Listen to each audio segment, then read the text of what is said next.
মেহেরপুরের গাংনীতে ইটভাটা ব্যবসায়ী ও সাবেক আওয়ামী লীগের সভাপতি আব্দুর রশিদের বাড়ির গেট থেকে একটি লাল টেপ দিয়ে মোড়ানো ককটেল বোমা সদৃশ্য বস্তু ও হুমকি সম্বলিত চিরকুট উদ্ধার করা হয়েছে। আজ ২ জুন সোমবার সকাল ৭টার দিকে খবর পেয়ে ঘটনাস্থল থেকে এসব উদ্ধার করে বামন্দি পুলিশ ক্যাম্পের সদস্যরা।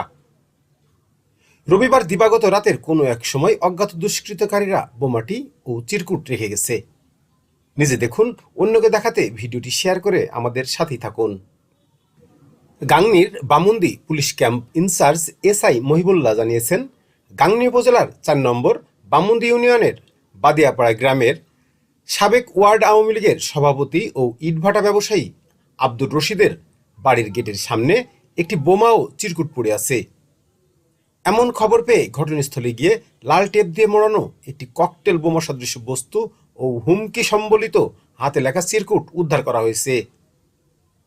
তাতে লেখা রয়েছে, রশিদ, তোর বলেছিলাম তোর ছেলে স্কুলে যেন না যায়, তোর ছেলে বাহির হলে এখন রেখে গেলাম, এরপর উড়িয়ে দেব।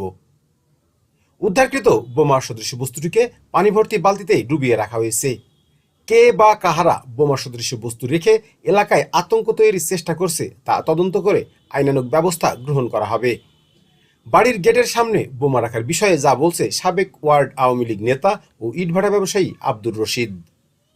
আমি দেখিনি, আমি গেট খুলে দিয়েছি আর আমার এই গাড়ির ড্রাইভারটা দেখি বসে যে দাদি গো এটা তোর ঘরের ধরে বোম, এখন তাকে দেখছি।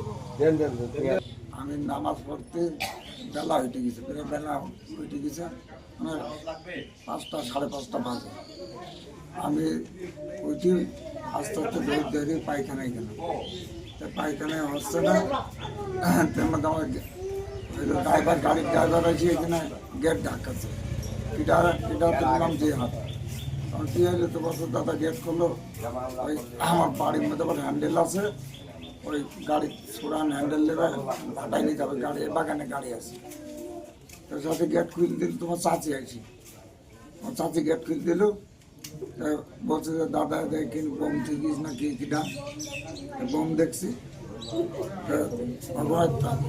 তালা দিয়ে আছে লেগে তালা দিয়ে ছোড়ান খুলি গেট খুললে ও যখন খুললো তখন আমি দেখি ও নিচে একটা কাগজ আর বোমটাই কিন্তু ছোড়া চাষে আসি দেখি, আর হ্যান্ডেল দিয়েও গাড়ি নিয়ে চলে গেল। তখন ওই মেলা মানুষ এসে দেখি, তার আগে আমরা ওই দেখি, প্রথম ওই দেখেছি।